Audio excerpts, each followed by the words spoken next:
Yeah, it's very good to have a spotlight on.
It's time. Let me start. Oh, where should I start? Anyway. Okay. Let me start here. And put this down. And Yes, where, yes. when people present, will they come up to here or they will? Okay, they can also stand here maybe. Karin not joining us. I thought yes, there she is. Oh, maybe Yeah. she seems to have dropped out. No, no. Ah, no, there she is. Wonderful. Okay. So let me welcome you all to this panel. My name is Insa Nolte. I'm based at the University of Birmingham. And before we start, I would like to say a little bit about the history of this panel. So, which looks at conventions of creativity, everyday artistry in Africa, and it includes work that engages with Karin Barber's work on creativity, so creativity in particular. And one of the aims of the panel was to encourage people to develop her work in terms of textual studies, but also to engage with it in new context, but also to see whether it could be transferred into other areas of cultural production, and whether it would be helpful in understanding kind of other aspects of culture, broadly conceived. I would like to say a little bit about what we did to get to this point. Earlier in the year, we had a call for expressions of interest for a workshop that took place at the beginning of this conference. And we were very lucky to have some excellent submissions to this call for papers, to have what was then 12 really fantastic proposals.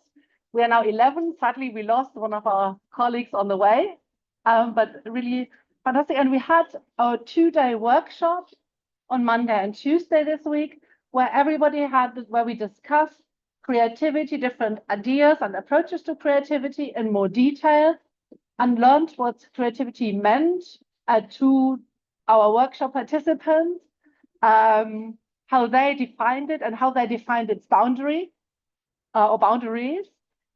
And what you hear about now is a small snapshot. Obviously, we have 2 panels and all the presentations will be relatively short. So hopefully there'll be time for questions afterwards, because everybody has done much more research and thinking than you'll see in those presentations. But for reasons of time, we needed to limit all presentations to 10 minutes. Well, I don't see Alex, so maybe we could go up to 12. Does anyone know where he is? Okay, so let's see what happens, but let's try and keep to those 10 minutes initially, because I think it's quite important to have time for questions and for discussion, and everybody deserves discussion and further input from you on the ideas. As chair of the panel, I will be interventionist, and I've made 2 little signs. 2 means that you have 2 minutes left if you're a presenter. And end means that's it is time to wind up. So thank you very much. And without much further ado, please let me invite Clement Abegunde for the first presentation.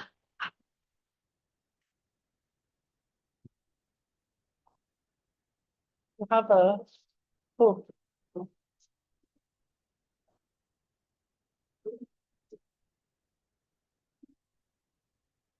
So can somebody hold it for him? Oops. Yeah, maybe somebody next to us can hold it. Sorry. I'm sorry. We should welcome Karin Barber. I'm sorry. That is very visible.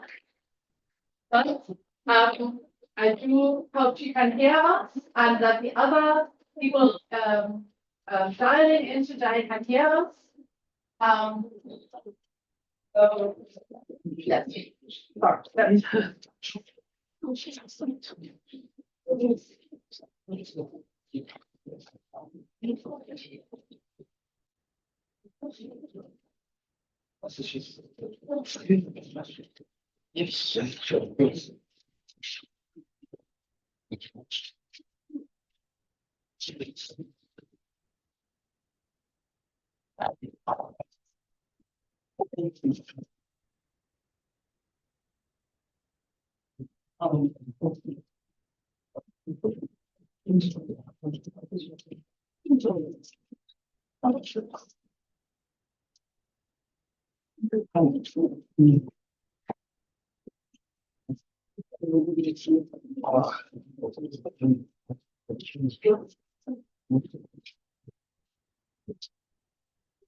Okay, sorry.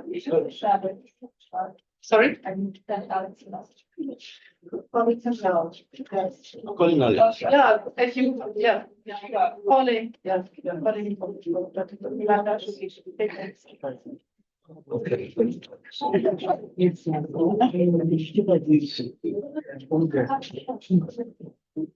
You have that number?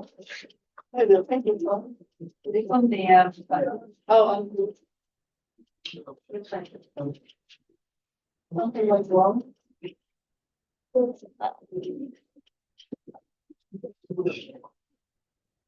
Well, as we're setting up, let me just say the thing. I think I can just shout to everybody, and appreciate everybody who has gotten us to this point. Obviously, Professor Saeed, our director, thank you so much for organizing this conference,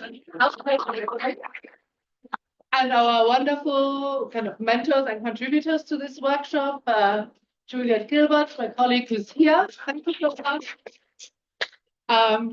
And Professors Olukoya again and Oyeni. And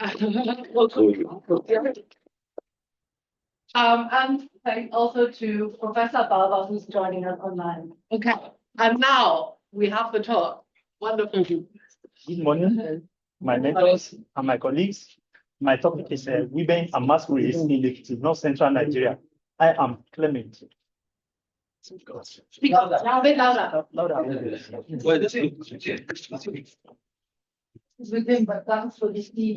My name is Clement Tayo Abigunde. I work on women and masquerades in North Central Nigeria.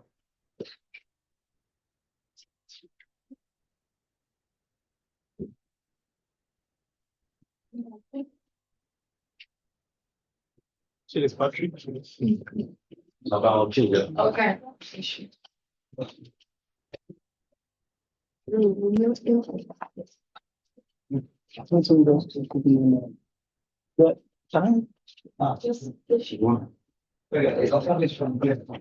Snapchat,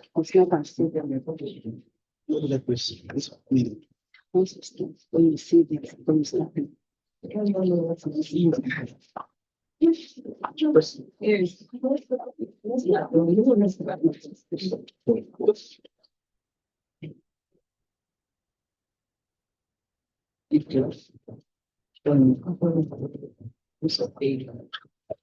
Don't worry, your time is not starting. In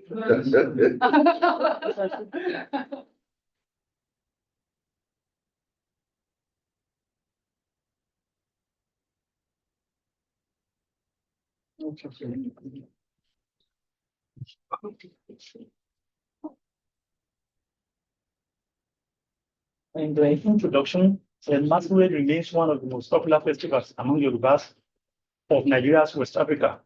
Popularity makes it enjoy scholarly attraction from scholars and African humanities, both within and outside Africa. The first set of these scholars were explorers and missionaries, and they theorized that Egungun or masquerade art was basically created for men and women are not partakers in the festival. The aim of this study is to debunk the claim that masquerade art mainly consists of male performers and that it was created as an avenue to oppress women. The data for the study were collected through primary and secondary methods of data collection. I used interview, focus group discussion, observations, and literature review from available literatures. The study area, Ayedun, is in Kwara State. It's a major town in the local government area. And according to 2010 census, we have a population of 40,000. This is a confederate of 13 compounds. The compounds are bonded by the Hood Agreement to stay together and adopt the name Ayedun, which was changed to Ayedun in 1985. The compounds in the confederacy are Mamba, Iregun, Imoja, Ebion, etc. Egun Festival in Ayedun is decentralized. Each compound has and maintains its own Egungun with limited control from the central officials. Approaching this study from Karin Barber's perspective of creativity, this study explores women's creative roles in Egungun Festival in Ayedun, a town in the Karin local government.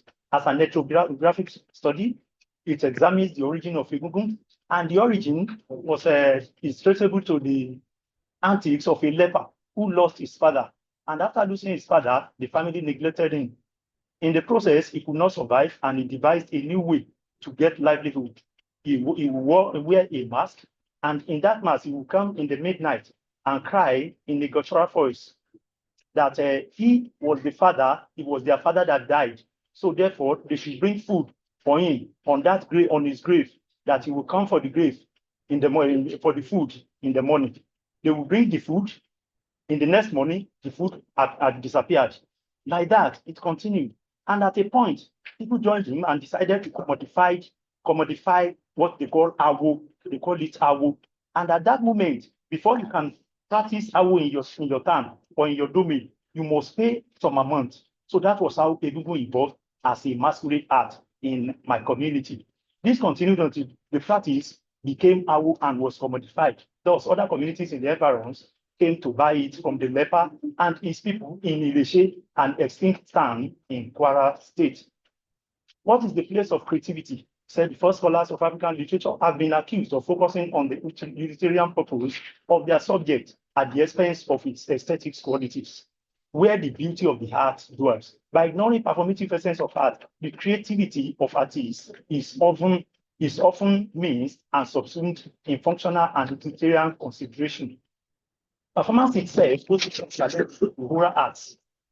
Performance, that was why Sawyer, 2005, sorry, I wrote 2005, paid attention to the phenomenon by classifying performance creativity into improvisational creativity, where the product is mainly of performance or demonstration, while product creativity you provide the materials, the solid material is produced. In this phase, we have two areas in the Egungun Festival. It involves both improvisational creativity and product creativity.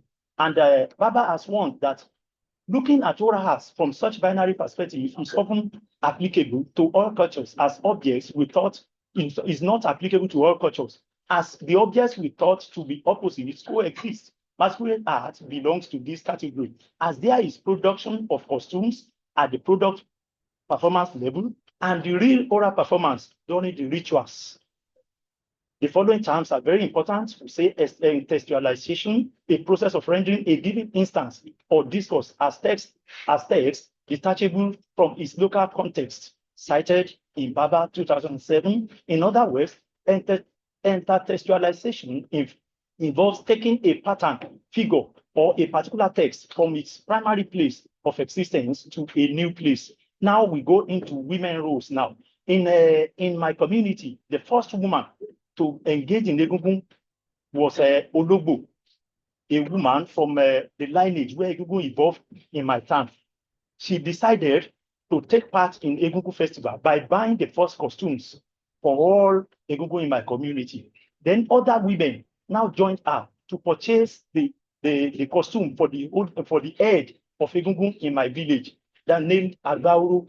In that place, that costume was not from the Yoruba setting. It was purchased from Nupe, and that costume was supposed to be Igunu. I believe many of us know what Igunu is. Igunu is a magical masquerade that will grow tall and short like that. So, but this one is not meant to be like that. That is a kind of a specialization. At the same time, they bring about innovation that this masquerade cannot be like others. So therefore, they make it an elderly masquerade. It will behave as if it's an elder.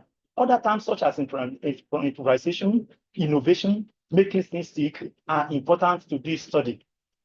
Women and creativity in masqueraders, just as I explained, a woman from Regun compound married to a man in a led women to provide costumes for first review, all other women like that. Then the other area of creativity is Elewe. We call them Elewe. They are a special kind of masquerade. They usually have big bottom. They packaged with wood, with wools, and they will be dancing. I said it is interesting to note that the first 7 days of Egungun Festival in Ayedun can be called the Night of Oriki. Egungun Elewe and women are always together in evenings to dance around their immediate compound and pay visits to some important women of the compound who are married to men in other compounds. These nights are the most important nights in which women with creative talent display their dexterity in Oriki talents in the presence of other women, and the town as a whole is a place, as Barber says, that women are the custodian of Oriki. They practice Oriki, and in the process, they make it known to the people. If you are gifted, you render it to the point that people will now be spraying you with money like that. And every night for just 7 days, it will be like that. Then the conclusion, based on the findings of this study of masqueraders in Ayedun, Okero local government, Kwara State, it is concluded that women play important parts in the origin and performance of the ritual festival. This is contrary to the widely held belief that the festival is strictly for men and it was originated to oppress the opposite sex. Women's creative instincts and ability in bringing innovation and improvisation have in no small measure contributed to a good festival in the community. Thus, Karin Barber's writings on creativity in performance are reflected in this study. Thank you.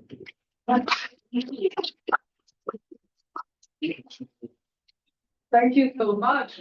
And thank you for your excellent timekeeping, because this was really shorter than 10 minutes. So you created some space for us to account for technical issues. That's great.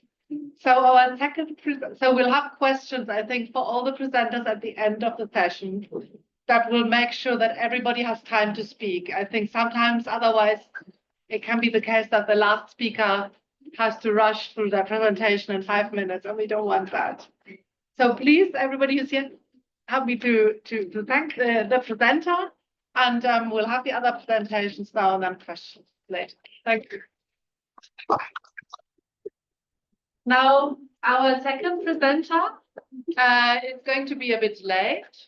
So I think we have to jump presentation, but he's been in touch to say that he'll be joining us. If he's in time, we can include him in this panel. Otherwise, we'll have him in the second panel. That is Alexander Budd. So we'll go to the third paper on the status of women, social and religious role of women in pre-colonial Hebrew society by Precious Elimadi. Thank you so much.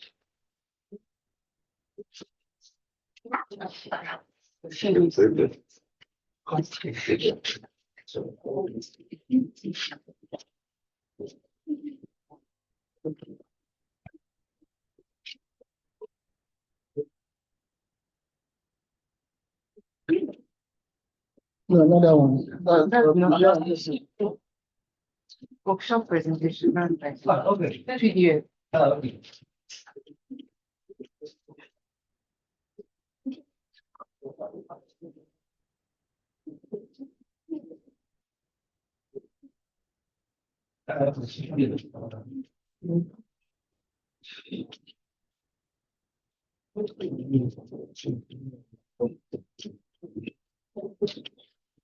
Try it, guys. Good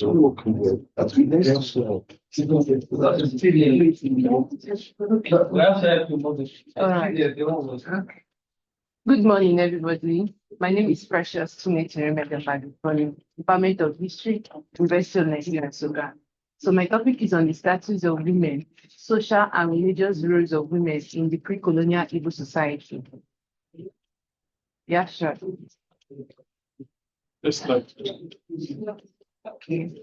Yeah, sure. So this paper tends to appreciate Karin's work by linking the artistic traditions to the roles played by women before colonialism and post-colonial Igbo society. And the study holistically explores the roles of women in pre-colonial Igbo society, examining how their influence was maintained and preserved. Then, in pre-colonial Igbo society, the women held some social and religious positions, which included and not limited to diviners, healers, caregivers, and maintenance of family ties, customs, and traditions. Karin, when addressing the origin of the Yoruba ethnic, have argued that women are the vital channel of communication with the gods through mediums, which included chants. Women are the main mediators between the devotee and the Orisa. In Karin's voice, they are the Oriki of Orisa, that is the carrier of the chants. Igbo women are treasures hidden under the wings of the men, but are powerful to bring down the hedge built by the same men. This implies that their status in the society has tremendous effect on all, as they are seen as the holders of the family, be it in the religious, political, and economic sphere. The thrust of the paper lies in the daily life experiences of Igbo women and will be discussed through the lens of marriage, child rearing, and religious positions of Igbo women in the society. Business, society, then women during marriage. In Karin's voice, she said, marriage is a revelation of the fundamental weakness compared with the man, and also the beginning of a long subordination to another family's interest. In pre-colonial Igbo, and there are various types of marriages. We have the woman-to-woman marriage, the mother or father-to-daughter marriage, and the normal kind of marriage, which we all know about. Then the institution of Umuada, sitting on a man. Okay, let me just explain the woman-to-woman marriage. The concept of woman-to-woman marriage is not what we know today as lesbianism or stuff, but it's just like a woman marrying in another woman into the family to preserve her status. For instance, if she couldn't give birth to a male child because they value male children, so she has to marry another woman into the family so that the woman can give birth to a son that will preserve her identity in the home. So that is part of their the institution, the thing they use during that period. And then the father or daughter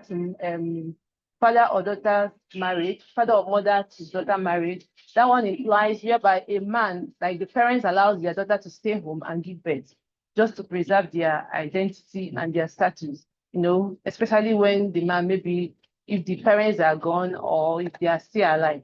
So they still do it sometimes, like this contemporary time. Then there's the institution called the Umuada. The Umuada is an organization of women, like daughters of the home, the wives. And there's this procedure they call sitting on a man, which means the means of sanctioning any man who disrespected their wives. This institution we are enshrined by the women to curb the excesses of the men, that the male folk that insult their wife, and also some women with unruly characters, thereby ensuring stability in the society. So this group have interacted with both colonialism, modernization, and Christianity, and have proven the creative ability that lies in the salient nature of women. Women in contemporary Igbo society, they stick closely to this association and institution which have existed over time. Like today, the institution is still present. Then women during child rearing. During this period in Igbo history, women, they developed different unique ways of ensuring that their children behave well in alignment to the traditions of the land. And they made use of songs, proverbs, and stories, folktales. Then I gave, can you go down, please?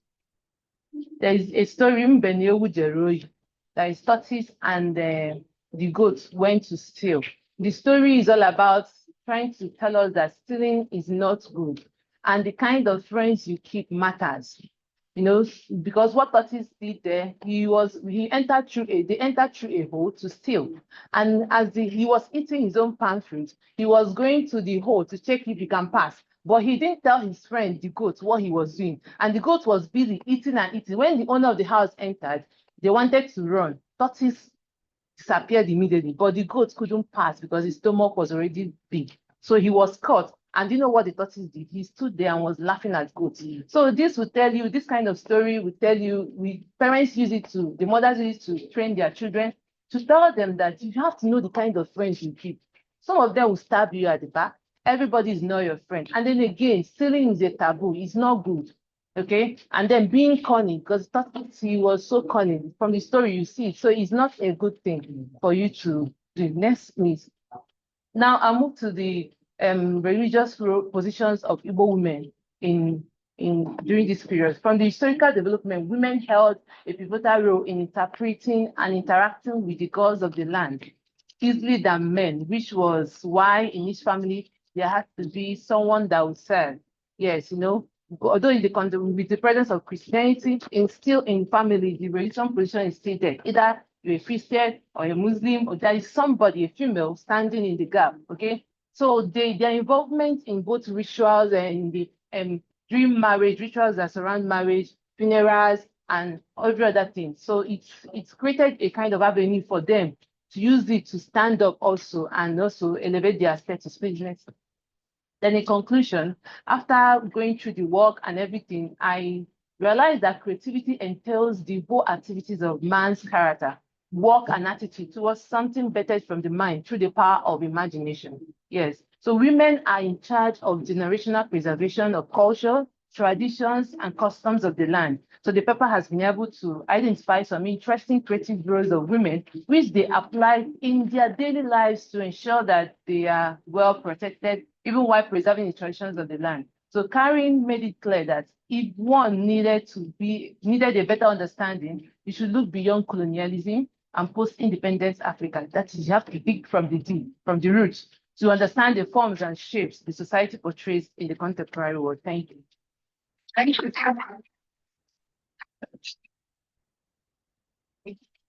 Again, thank you for this very beautifully condensed presentation. I think we still have we got a lot of information, and I'm sure there'll be lots of questions to this presentation as well.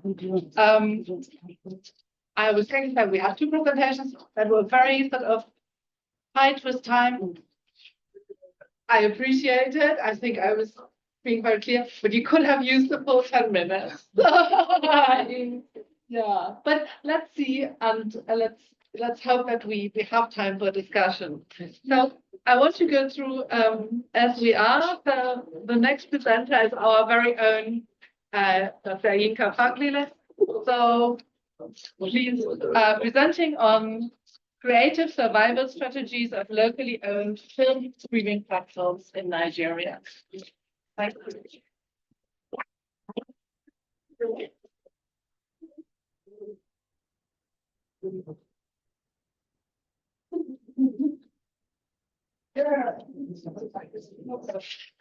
Okay, thank you very much, ma'am. Thank you very much, ma'am. My name is Yinka Faglile, just as she's rightly said. And the title of my presentation is Creative Survival Strategies of Locally Owned Film Streaming Platforms in Nigeria. We can also say that locally owned means indigenous film streaming platforms. In my abstract, I try to explore the impediments encountered by indigenous streaming platforms in Nigeria. We understand that there's been a proliferation of streaming platforms and incursion of foreign multinational companies like Netflix, Amazon Prime Video, Showmax into the film industry.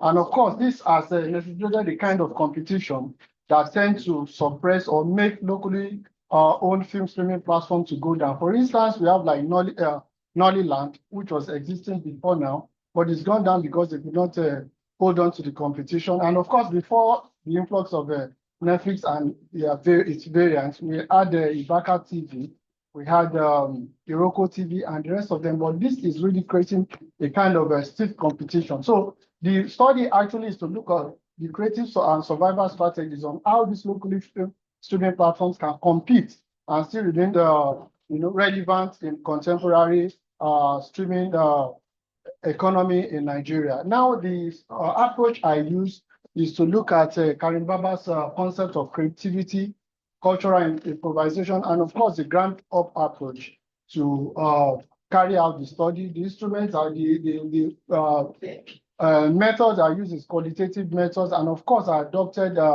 instruments which included interviews and supplemented with secondary sources, and investigated the extent to which local streaming platforms are socioeconomically impacted by the activities of multinational streaming companies in Nigeria, and the creative strategies employed by these indigenous platforms to remain relevant and competitive in the exhibition marketplace. My argument in the study is that creativity is about creation of value, and thus calling for a need to pay more attention to the survival of indigenous platforms and their capacity for balance of power for sustainability. So that is my.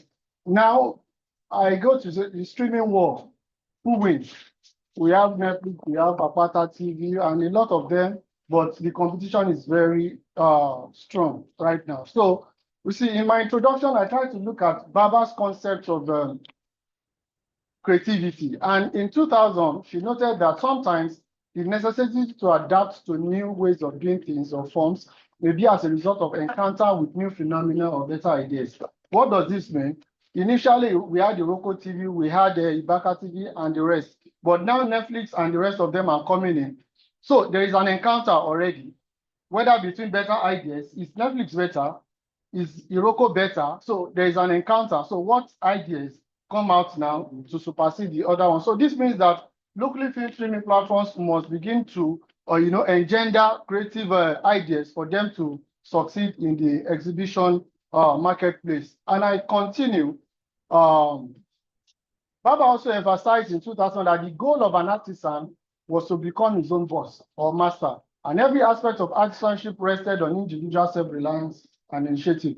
Self-reliance, initiative means ingenuity, creativity. Now I relate artisans to entrepreneurs, like this locally filmed entrepreneurs who are like their own boss, and they must do everything creative to sustain their business in the creative industry. So, like artisans, the Iroko TV, Ibaka TV, Netflix, which is also dedicated to carnival, must strive to succeed in the exhibition marketplace. Now, what are the theoretical and methodological considerations that I used? I said it earlier on that I adopted Barber's concept of creativity within the ambit of cultural improvisation and, of course, ground-up approach. What is ground-up approach? According to Barber, it is about the study of how cultural productions are produced rather than the way they are consumed. So since distribution is also part of production and post-production processes, I have adopted it as a part of ground-up approach to study how these films and how these streaming platforms can actually survive this competition. Now, in my literature review, I try to just pick a few of them. I look at Brian Larkin, I look at Nweze, and I look at Adejumobi. Larkin says that one of the current conversations about the study of African streaming media have centered around ground circulation. You will see that the study is very relevant because we need to study how streaming platforms are able to exhibit their content and how they can survive in the creative economy of Nigeria. And of course, we talked about the technical and financial infrastructure. We will see that foreign media streaming platforms like Netflix have these financial structures and they have facilities to be able to compete even more than our local streaming platform. So we look at how they succeed. Look at what Nweze said when in 2023, referring to Iroko TV's journey over the past years has been marked by high and lows. And he said that the company's strategic decision, challenges, and efforts to adapt to evolving market dynamics reflect its complex nature of streaming industry. So it is very complex. Therefore, how do they adapt in terms of financial prudence, resilience, in navigating the complexities of the business landscape? And of course, let's look at Adejumobi also in 2019, when she observed that most of our locally streaming platforms, because they cannot compete, they have resorted to YouTube, where they do profit sharing with YouTube. So now, if people can go to YouTube and watch or see movies for free, how will they subscribe or pay money to Iroko TV, Ibaka TV and the rest of them to watch when they can actually go to YouTube to watch. So these are really issues of concern. Therefore, it calls for how these people can actually create, ideas for them to survive and remain relevant in the marketplace. So what is Barber's idea of creativity and innovation?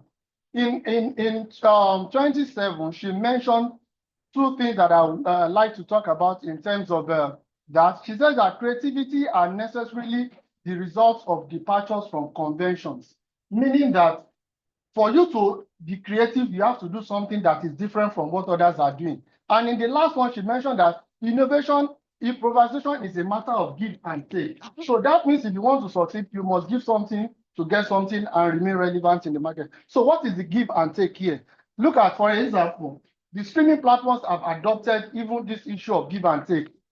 Showmax in 2022 partnered with Nigerian Railway Corporations that if you subscribe to Showmax, you are going to get free train rides from Abeokuta to Lagos to Abeokuta and from Lagos to Ibadan. So these are some, and they also partner with Karin Wi-Fi, which is an internet-based organization in Lagos that is rendering internet service to BRT buses in Lagos State. So if you subscribe to them also, you get free bus ride, then you're able to browse and download on the internet. These are what they call give and take. So in other words, this is collaboration. Now also, Barber's concept of give and take also in 2021 and 2022, Ibaka TV also partnered with Globalcom and MTN to launch a product named subscription with free data. So all these things are meant to just download, subscribe. When you download Ibaka app or the other app from Google Play Store, you are able to get some of these benefits from Globalcom and MTN. And of course, Ibaka TV, Iroko TV also did theirs. They opened mobile shops in Lagos with free internet data where you can actually go to download films for free. All these are part of what is creativity, innovation, give and take, according to Barber.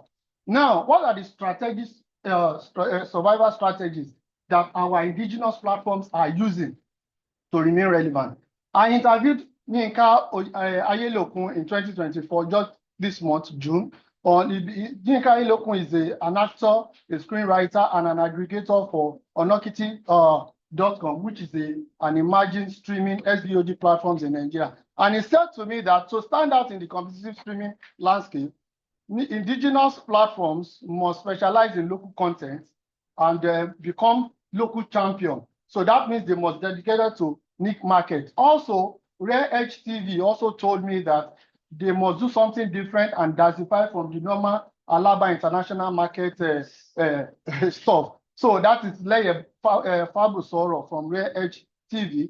Yinka Ayelokun also talk about quality content prospect that resonates with local audiences, time and fair payment structures for content owners, and the rest of them. I also interviewed Olushola Akinyemi of Apata TV, and he also talked about Disney content.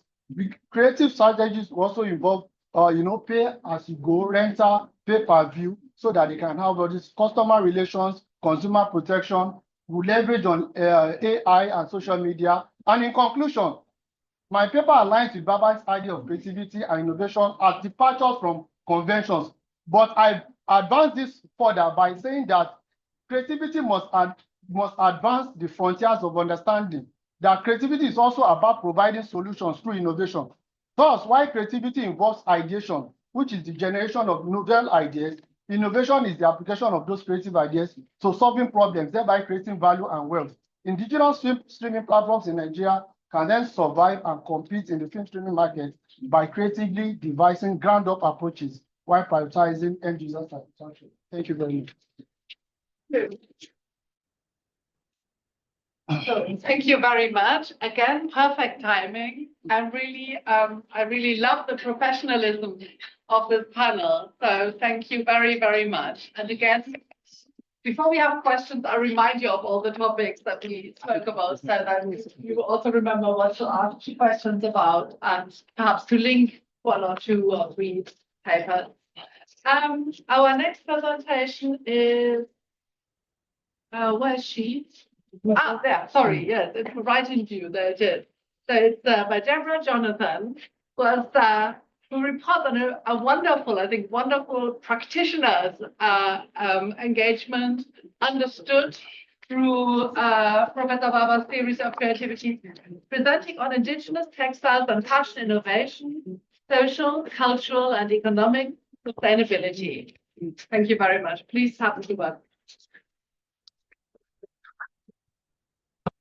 Good morning, all.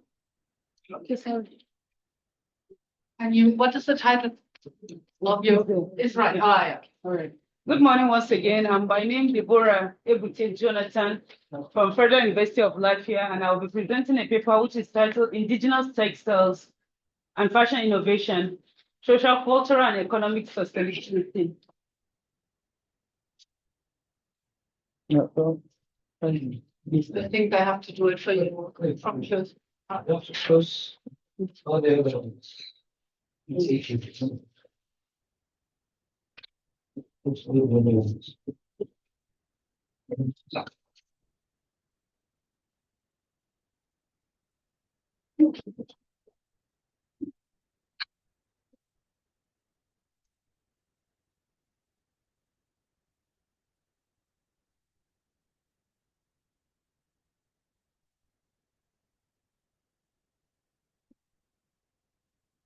All right. Thank you.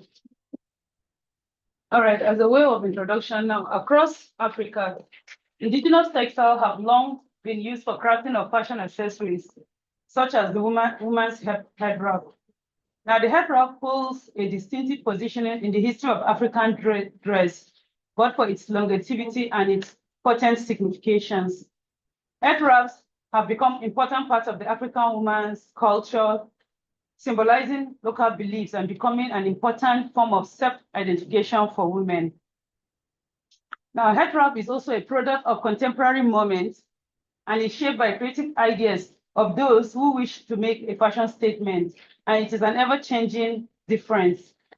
Now, creativity, therefore, is influencing the use of fabrics and the manner in which these head wraps are being tied, introducing new designs every day.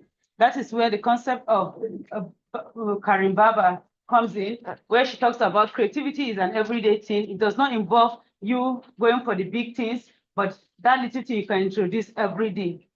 Now, in line with our assertion that says creativity is emergent, is not confined to big, long-lasting innovation, but even in the smallest everyday life activity that can create a little difference. The Nigerian female head wrap.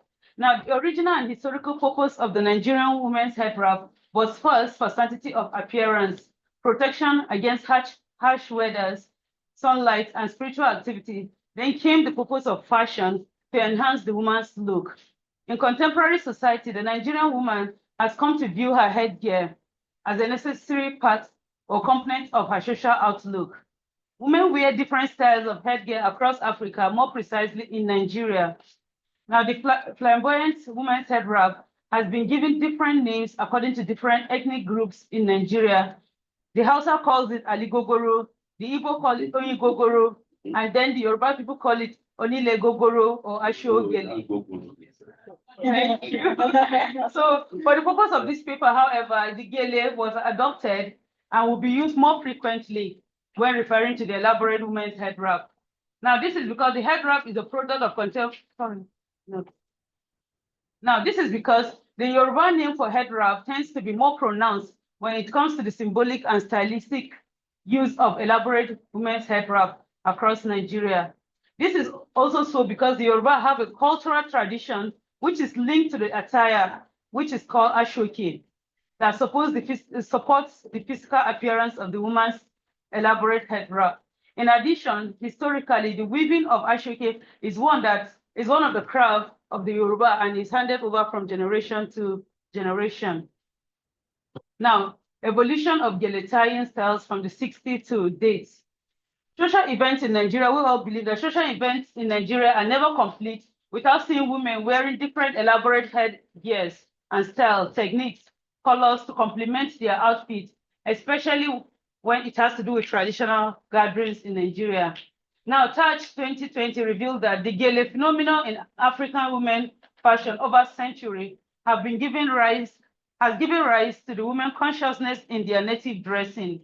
This paper examined the trends of tying head wraps across Nigeria from the 60s to date and explore how to bridge the gap between the traditional contemporary fashion styles with the use of indigenous fabric to bring change in the head wrap industry. Now, this is it. We can see the first plate there we're seeing is women tying gele. Now, this is 1960s. You can see them. They take it the way it is being tied. Fast forward to the 70s, as you can see in the second plate there. Then in the 80s, we can see the way it is going a bit elaborate than what it was in the 60s and 70s. Then fast forward to the group of women we're seeing there in the 90s, sorry, specified there. Then head wrap in the 21st century. We can see people at the Ojude Oba Festival 2018 in Ijebu Ode. You can see them, a group of women. This is how much people celebrate culture. I believe we are aware of the recent trend as well. Then we have that in 2023. Now it has moved from just tying gele, ashoke, to what? Auto gele. Now this is an innovation from what it used to be. We can see there. Now, creativity and innovation. Now, this in line with Karin Barber's theory of evolution of creativity. There is need to add value to everything you do, or else you'll be out of market. Now, this brings us to cultural creativity and innovation in terms of material usage, in terms of promoting culture and fashion content, also for economic sustainability. Now, for the researcher, I am the designer of this product. For me to be able to, to bridge the gap between the traditional and then the contemporary, I have to look at what has been existing and what is existing now. However, I met Mama Nike Odukoya. She works on indigenous fabric. This is what she promotes, purely indigenous fabric. Now, looking at what it used to be, which is purely the use of ashoke for tying gele and auto gele, coming to Mama that uses indigenous fabric to promote our indigenous culture. So the researcher interviewed her to know her concept, which she also outlined that it is her interest to have fashion shows in Nigeria that celebrate nothing but elaborate head wraps, as it is, different types and different concepts. So with this idea, it now took the researcher to exploring how to use this fabric to create modern head wraps that can be used in the contemporary times. These are materials that were used to produce the fabrics that were used in this research. We went through this production. These are the fabrics that were produced. Then moving to the stiffness experimentation, which is a form of Barber's cultural improvisation. Now, where she talks about creativity and cultural improvisation as the art of making things stick, 2007, rather, in her book. Now, first, there was an exploration to innovate new ideas of stiffening fabric, which has to do with the calendared fabrics, that's the produced fabric, were further experimented on using PVA and then cassava starch at different ratios to come up with a suitable consistency for the production. This is testing the fabric. Now, two types of fabric were used for this production. We have the Daviva fabric and then the brocade fabric. Now, it was discovered that the two combination of the material used here are not suitable for the two fabrics, whereby the cassava starch is more suitable for the brocade fabric. The PVA glue is more suitable for the Daviva fabric. This is because Daviva fabric have an intricate weaving, while the brocade fabric has a larger weaving texture. So therefore, the two were adopted. These were the laid-down sketches designed by the researcher in order to guide the production. And then these are the different appendages. Now, appendages was also adopted in order to put together. These are the appendages. They were produced in different composition, then put together as one. Here, this is the designs that we are able to bring. Now, the argument before this production was that it's not possible to use the normal Ankara fabric, the tie and dye, to be able to have this elaborate head wrap that can go side by side the ashoke. However, we're able to manipulate, and we have them, as you can see on the screen. And this production, we have the simple stage. The first image there, you can see the simple stage of production, which can be used for our daily activities. Then going advanced can be used for wedding events across Nigeria. Now, this will promote the use of indigenous wear. Apart from the western part of Nigeria, other parts of Nigeria don't really appreciate this fabric because they feel this fabric is not good enough. But with this exploration and innovation, of course, they are welcoming it. As you can see, these are the different designs that were produced. Yeah, these are the different designs. This is the elaborate one. Then moving to the acceptability, we conducted a research, which of course the products were acceptable, as you can see here. Please, can we go to the video? As a result, they are acceptable. There's a video there, because I don't have time. So these are the overall results of the production.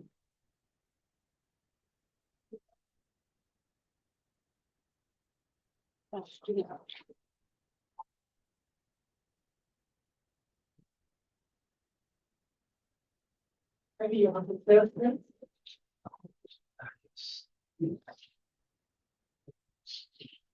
So the video is of Yes, the final product and what your customers thought yes. about it. Some of the sample, people sampled Yes. the opinions that were sampled.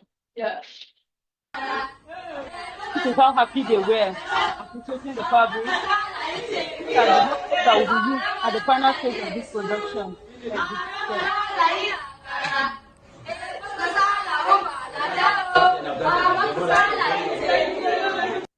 Thank you. Then we can go back to the slide in conclusion.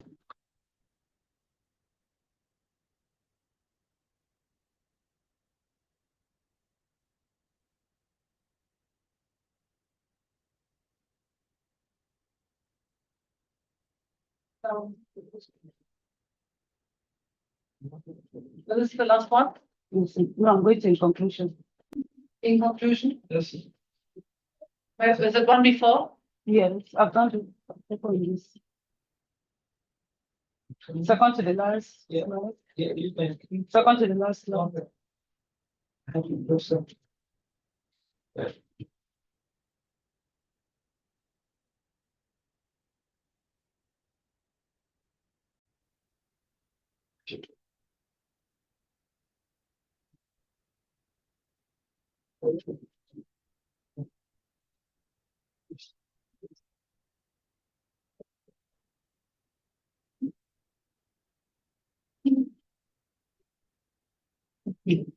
Thank you. Now, creative way forward. In order to sustain our culture, the indigenous fashion of Nigerians, and then to promote economic and self-sustainability of the Nigerian textile industry, there is need for what? Creativity, improvisation, and innovation, which in line with Karin Barber's theory of creativity, cultural innovation, and sustainability. Thank you.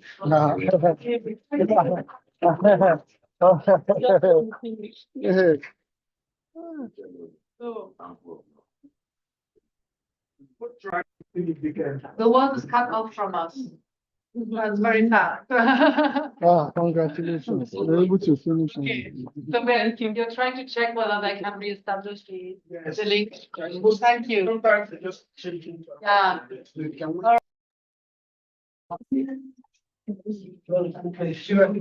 Okay, thank you so much.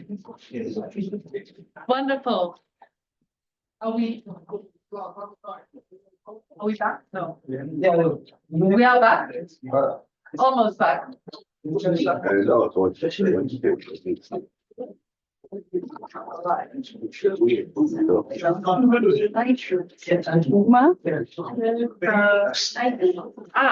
Oh, thank you. Thank you. You're to go next. Let me just remind, because I saw raised. Yeah, come. If you want to do it here, by all means. I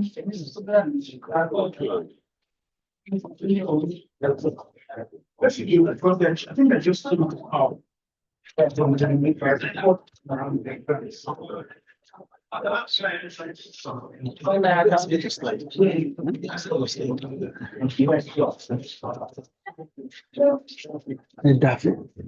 contextualization.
We won't show you 2 minutes left. Maybe she didn't say the time. No, no one person will tell. No, they will say. Yeah, we make sure they have no good things. Yeah, we those processes of nutrient, those families. Yeah, so those are the end of it. Yes. Please go. Check this. I will show what I posted on the platform for the boss. Please take it. 6 p.m. Boss, we leave at 5:30. Bunch of senators. The cohorts. So banquet for the focus. So even I read the saying, you can go. Any go? Made a call. Most places they try to switch. All right.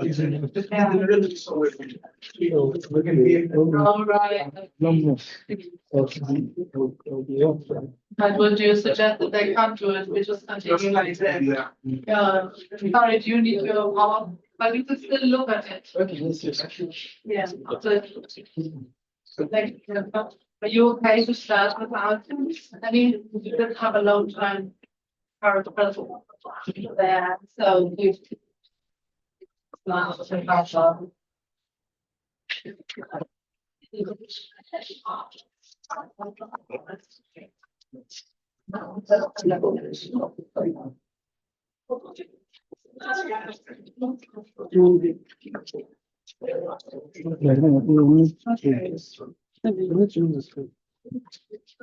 All right.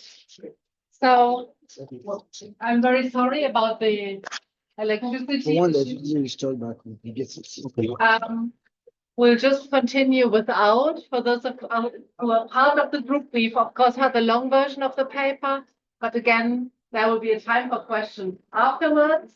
I introduce to you now Latif Raji, who is going to talk about Olokun in transition, creating and recreating stories around cultural events in Yoruba society across time.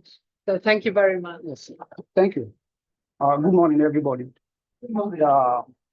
The title of my paper is Olokun in Transition, recreating story around cultural events in Yoruba society across time.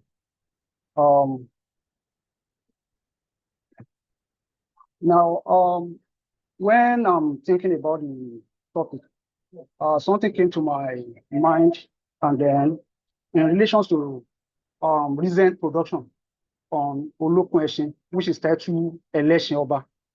And I wonder on why then B. Bamidele want to produce Death and the King Osman, which is a play.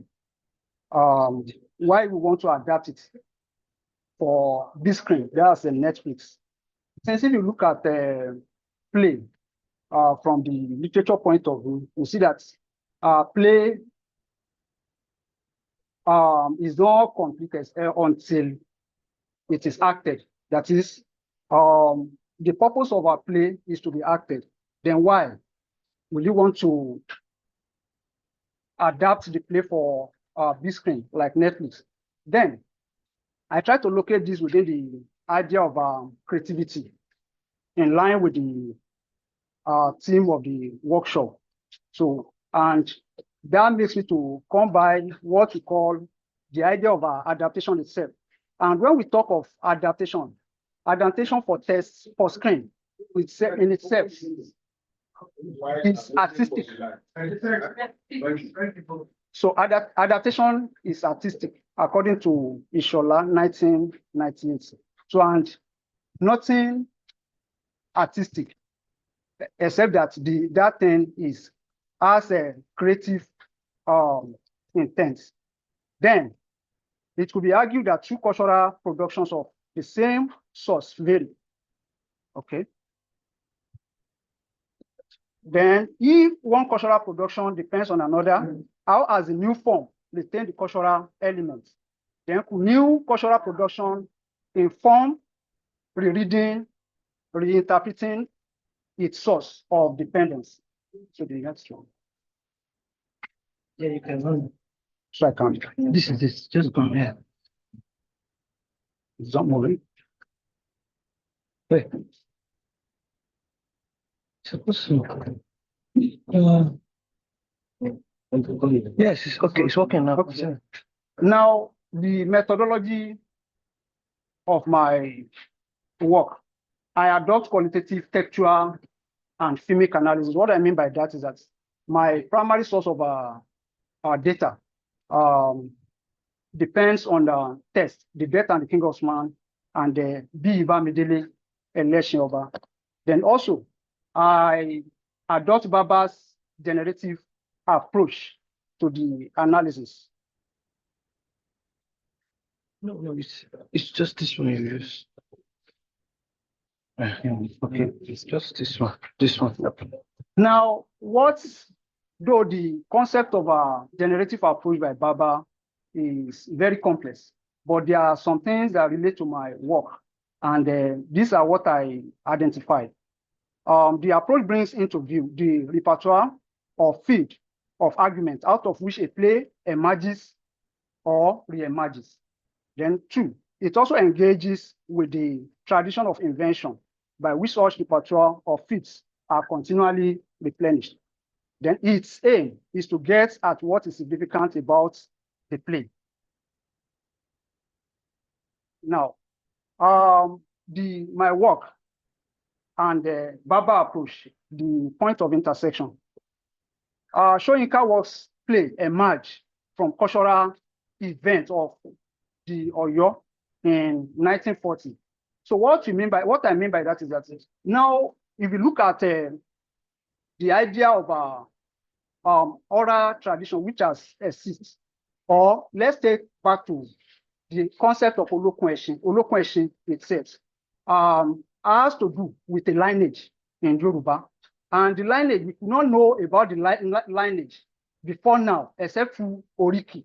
But then now, when events happened in 1940, what happened was that some producer, they rely on that event to create certain things like a play.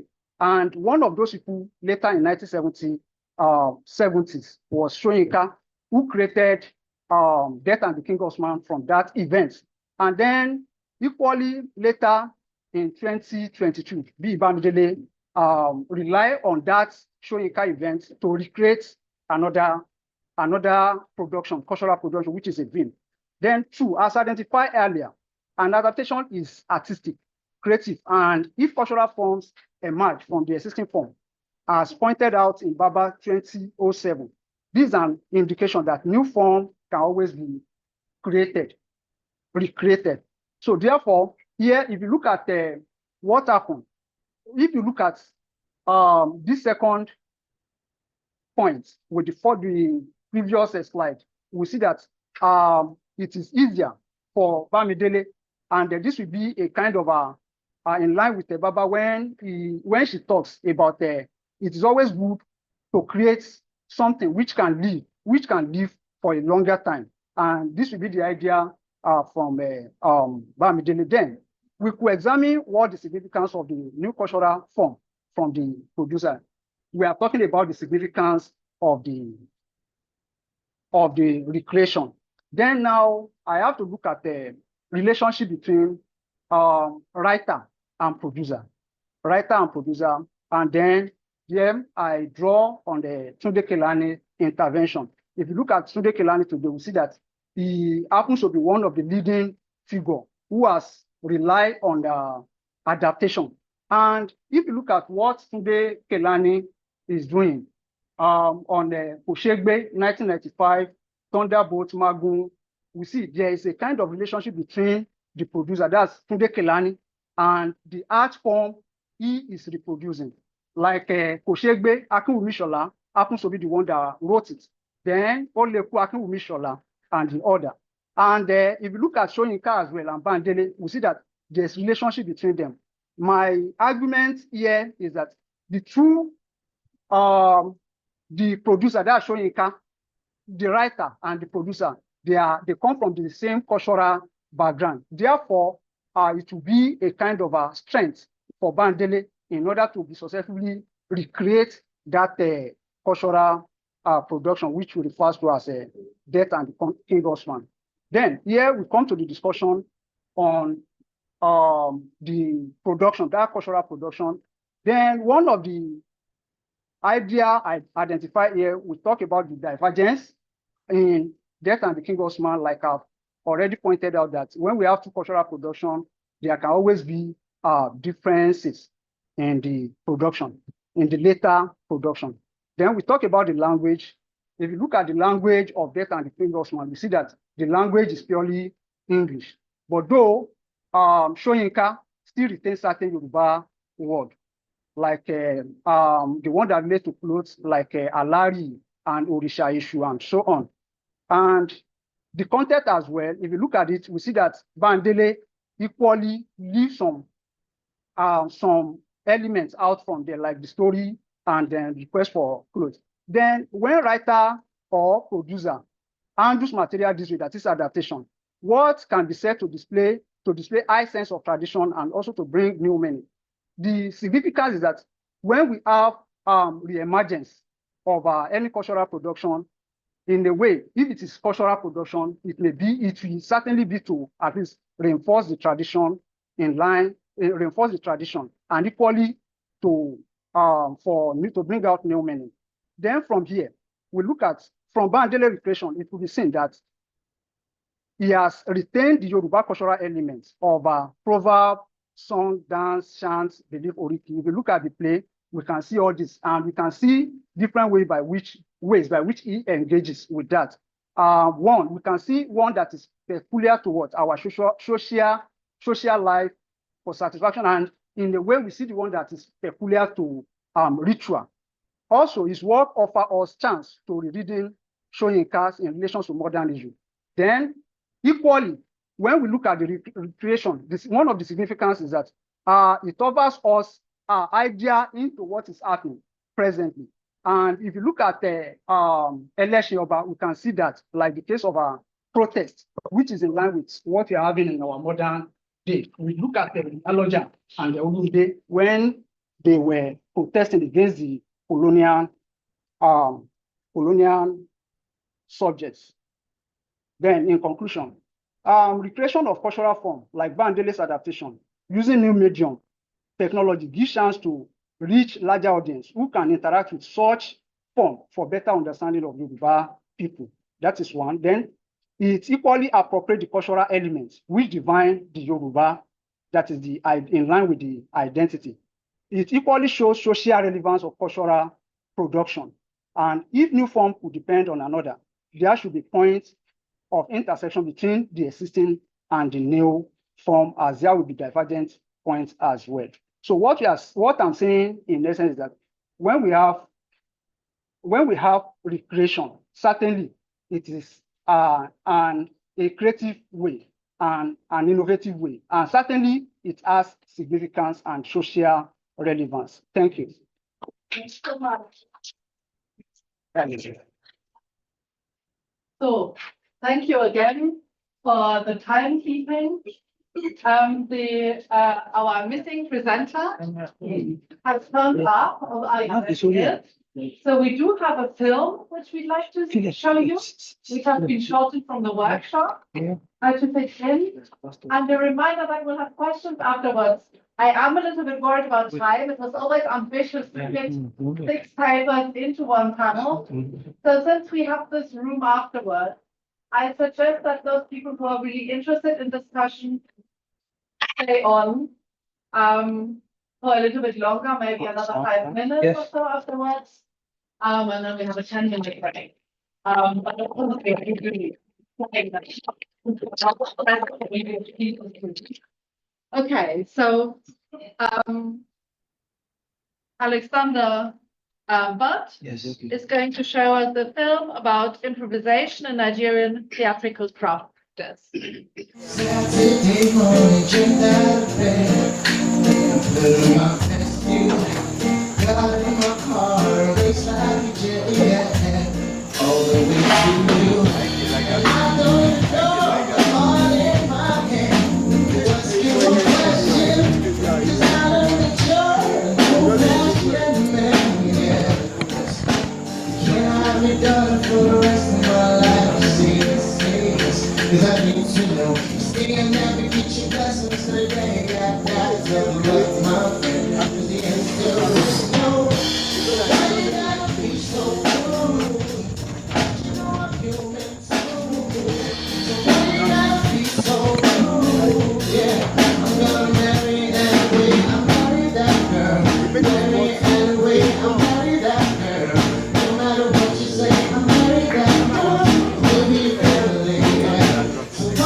The following presentation focuses on Nigerian material practice in performative and theatrical settings.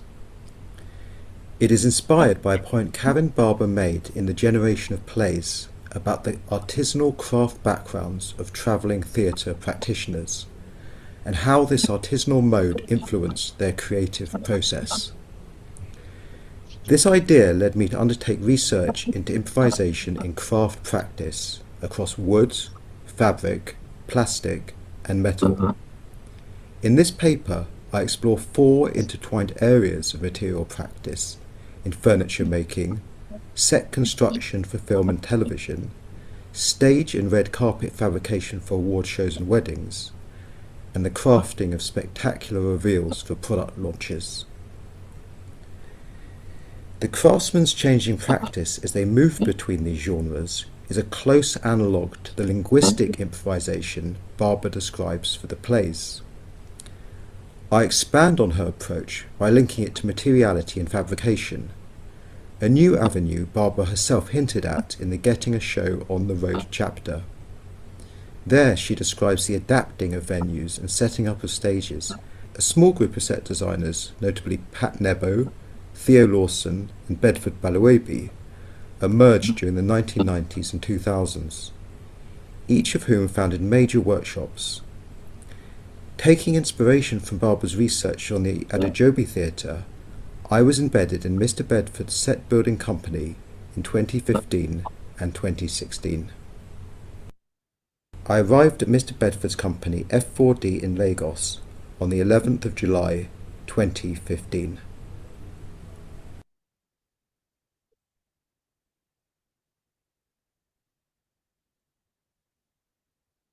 It was an extensive complex. There was the workshop, the big studio, and then across the road they had the administrative hub and design centre.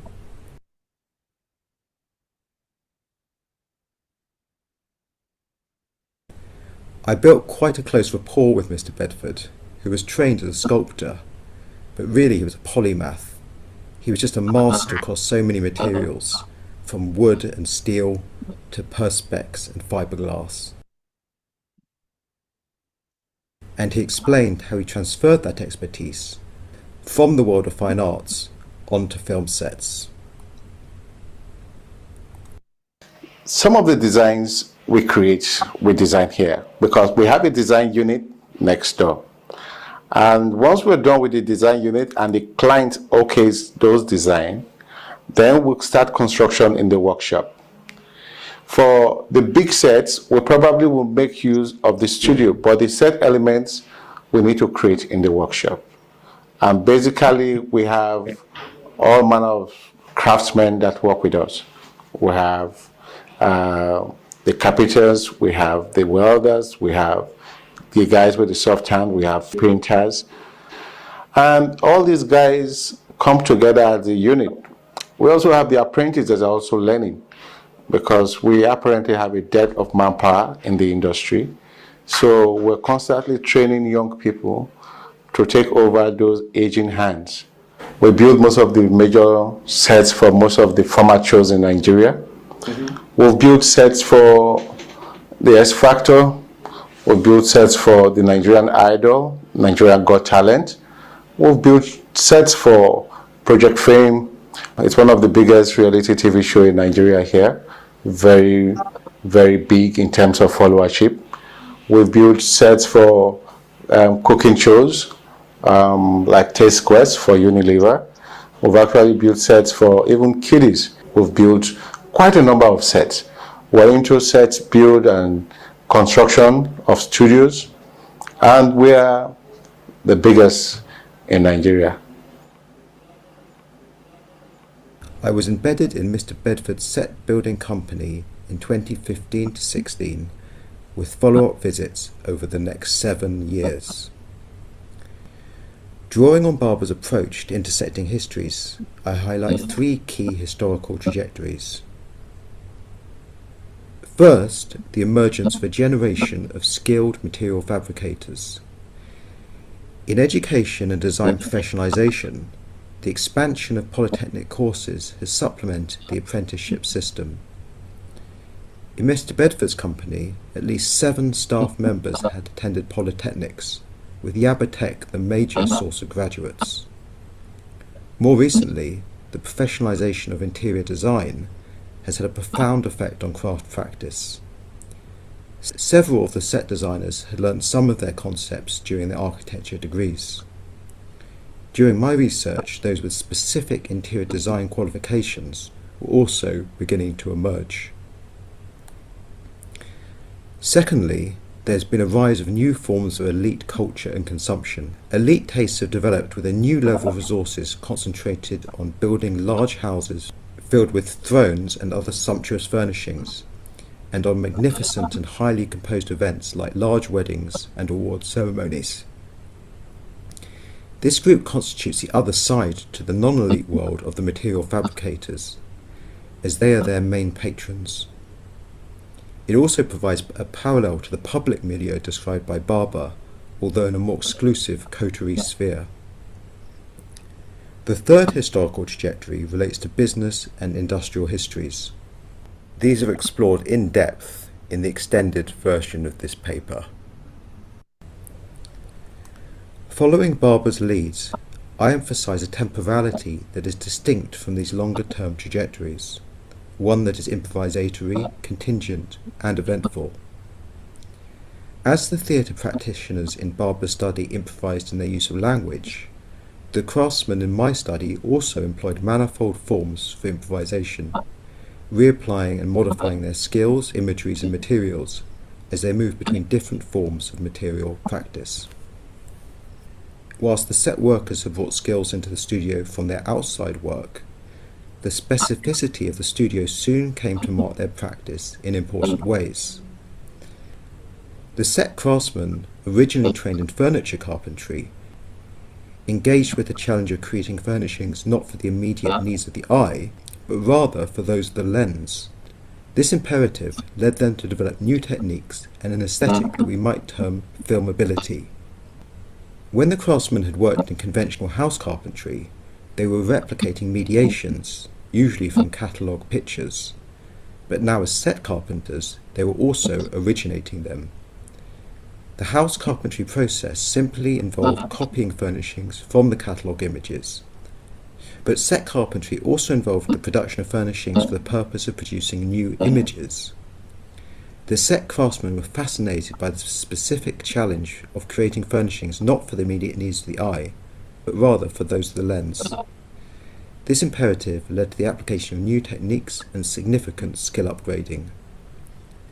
The resulting filmability aesthetic comprised a heightened degree of precision, the creation of illusions, new colour schemes, and soft and shiny materials. Subsequent forms of material practice are illuminated by Barber's continuum between improvisation and contextualization, or the art of making things stick. In the case of set construction, the initial improvisatory techniques in wood, fabric, and soft materials made the sets vulnerable to the elements and a devastating series of fires. The well-dried woods, fabrics, diesel, and other oils used for shining, as well as the soundproofing materials like foam, POP carpets, and coal-tarred roofing, are all highly combustible. Since 2010, many of the new studios have been blighted, and as I shall argue, rejuvenated by fires. Ultima Studios, where Project Fame was filmed, was gutted by a catastrophic fire in August 2010. And this has been followed by numerous others, including Mnet Studios in March 2013 and Dream Studios in Omelay as recently as August 2018. As a result, some craftsmen moved from the seasonal rebuilding of wooden sets towards durable metal constructions. The studio fires created two imperatives. The first was to make a new set that from a visual perspective was a close copy of the original. This practice initially seems to recall the traditional carpentry mode of constructing furnishings to match original catalogue pictures exactly. However, the new metal collapsible sets went well beyond this. Originally, sets were copied from Great Britain and the United States. As a result of the fires, the British and American sets were now no longer the only originals. The first now destroyed Lagos sets had now become the most immediate originals, whilst the British and American sets continued to be one touchstone. Both originals, in fact, had an impact on the design of the new sets. This dynamic is illuminated by Barber's intricate analysis of the interplay between text and performance in the art of making things stick, and recalls her reflection that by doing, you lay down a track which can be retraced, though never exactly replicated. An interesting development of the filmability phenomenon has been the off-camera reproduction and transformation of the practice in several arenas of non-filmed, theatricalized fabrication. These include stages and red carpets for award shows, weddings and other events, as well as the crafting of spectacular reveals for product launches. A strong resonance has therefore been established between the new set aesthetic and the materiality of installations.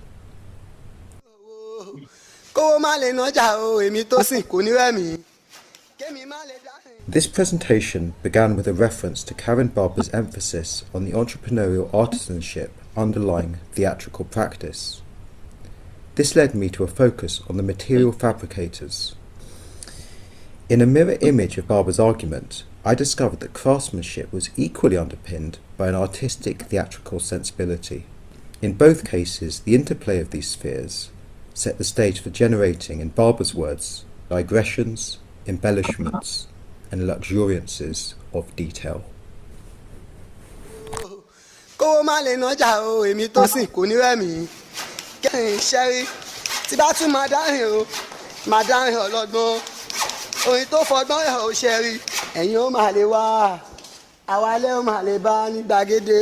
Ọ̀dà owó máa ń dólókun òṣèré owó tó ń ná gẹ́gẹ́ bíi pépà yìí wọ́n ló lè di lọ́la kó padà sáfẹ́rẹ́ o gbogbo àwọn tí wọ́n ń jẹ àǹfààní lára rẹ lọ́ máa kọ́kọ́ bù ẹ́ o wọ́n ní ṣe bá ti sọ fún pé kó halẹ̀ kó kọ́lé ṣe bá ti sọ fún pé kó ní investment o ṣùgbọ́n live boutique ni o máa wọ̀ lọ raṣọ gbogbo eatery ni o máa wọ̀ lọ jẹun wọ́n náà bá fi sílẹ̀ kó mú gàrí díẹ̀ kàkà kèmí sọ́fà màmá jẹ̀gbádùn lọ apá ọlọ́run òkú.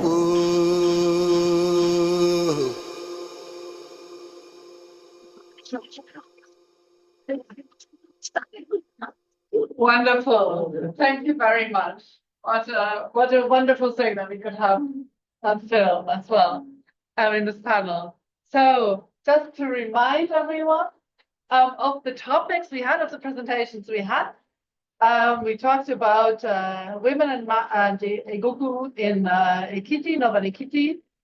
the status of women in pre-colonial Igbo society, creative survival strategy of Nigerian film streaming platforms, indigenous textiles and new directions and the creation of Otogele, Olukwe as the film adaptation of Death and the King's Horseman, so this transition, and of course here, improvisation in Nigerian theatrical craft. So let me invite questions. I saw a raised hand in our virtual audience earlier, so perhaps we can invite that question first by Francine Kola-Bambulen. Please unmute yourself. Yeah, thank you. Hello. Hello. Hello, please. It's wonderful to have you join us. Please speak. Okay. Well, I have been listening from Charlotte, North Carolina, so that is an example of how broad this whole Lagos Studies Association has become. And I thought this panel was actually pretty fascinating because it dovetails with quite a few things that I'm looking at. I'm looking at the ways women are some of the driving forces in creating new ways of expression in fabric, in all kinds of social aspects in terms of who they are in keeping society together, in terms of being custodians of history. And so I find this whole conference pretty fascinating. So I'm going to stop right there so other people can comment as well. Thank you very much. That's great. I'll take that as a comment. Other comments and questions? Yes.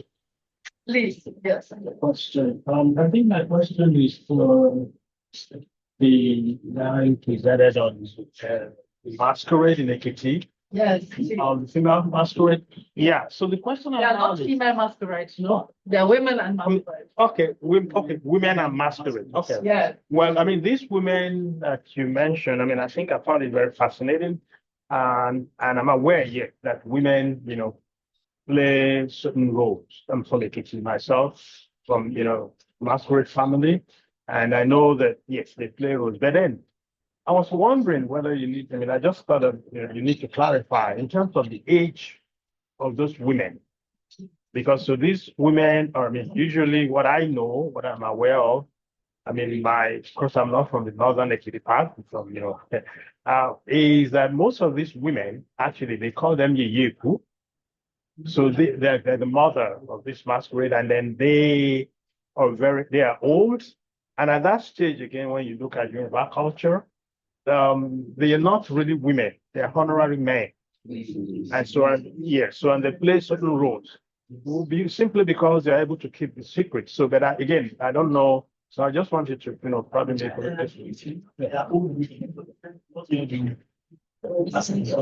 And the one that occupies the stone of that Ologo is known as Yeyeawo. Yes, Yeyeawo. It's an old woman. It's not a young woman at all. Yes, we share the same belief in that wise, because they are no more ordinary women. They are old women who can hold to the secret of the society, and they receive homage from people and from Muslim itself. So when you get to them, you touch the ground and touch your forehead, paying a kind of homage to them. That's it. And these women act as checks and balances. When the masquerade wants to do something terrible, they can say, go ahead and do it. Then when they can, when they're really mad and someone, they talk to them through praise singing and say, please, our Father, don't do this and so on. Okay. Thank you. Thank you. I wish I didn't have to interview because it's a really, really interesting discussion. We just want to invite other questions. Yeah. If there are, please. All right. Good morning. Good morning.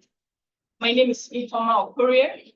I have comments for the speakers. Right. The first one is a question to the first speaker. Please, I just want to confirm this this festival you're talking about. Is it a sacred or a secular festival? It's sacred because you get mention of the fact that the women started contributing when they bought costumes or something. Yes. So costuming is part of aesthetics, beauty. So I was wondering, where's the separateness, Is this yes. because the separateness, actually, that's one of the things I want to mention. These women, these elderly women, the Google in Ekiti is different from Oyo. So the women, they provide the costume, the cloth. I mean, these are, because even the Google has a kind of mother, it talks about this, they see them as the mother figure as Yawa. So the costume is normally usually provided by these, by women. So again, it doesn't reduce the separateness because it's nobody sees them. You don't, even when you know them, like the same part apart where we see, they are mothers, you deny the knowledge. So that separate is part of it. And again, I think it's an acknowledgement that it comes from women, because again, women is very, they're very powerful. I mean, it's like they're, a kind of homage to nature, that, these are women, and these women are just not ordinary women. They belong to a kind of cause, which is. Thank you very much, Robert. Thank you. That's just what I have for you. Then to the second presenter, you talked about the status of women. And I don't know, don't you think your presentation is too generic? It's too general. I was thinking you were going to put, there's something we call scope in research. I was thinking you were going to pick a particular state in Igbo land. Let's say Abia, we have Enugu, we have Anambra. I was thinking you were going to pick one, then look into whatever you're talking about using that society so that we'll know that, yes, this is how these people did this is how they did this. But talking about Igbo in general, Igbo pre-colonial society, what applies in Abia State may not be applicable to Anambra. What's applicable to Anambra may not be applicable to Enugu. So I was thinking you were going to pick a state. The scope is important. Then if you are still going to fly with this particular one, is it possible to pick a time period, let's say from 1980 to 1940 to 1950? Sorry. And secondly, there were no examples. I wanted you to, or I thought you were going to use maybe clear text, films that have showcased these things. If possible, pictures, videos, to let us know that, okay, this is how the Igbo women, these are their social roles, their religious roles and all that, but there were no examples. You spoke in general. Actually, today is not the main version. Okay. And in my work, I explain everything. Do you understand? So when you talk about whether I should pick a state, I'm talking about the pre-colonial Igbo society. And me, I've literally been to almost all the parts of Igbo Southeast. You understand? I grew up in Anambra, served in Ebonyi, you understand? So it's just many Igbo that have not really been there.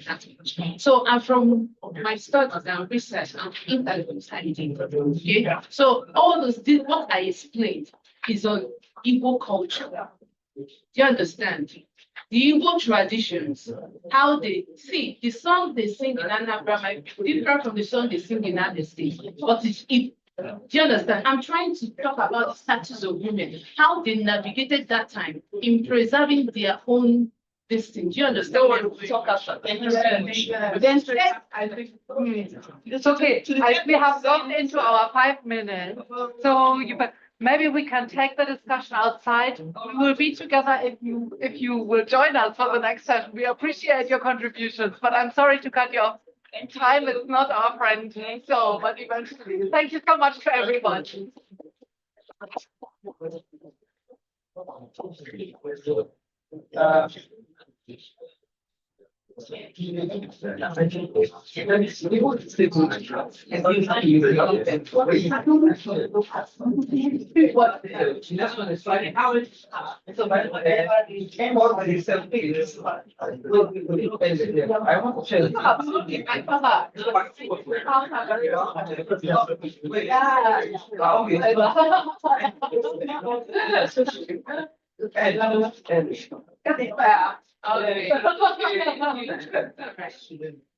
Yeah.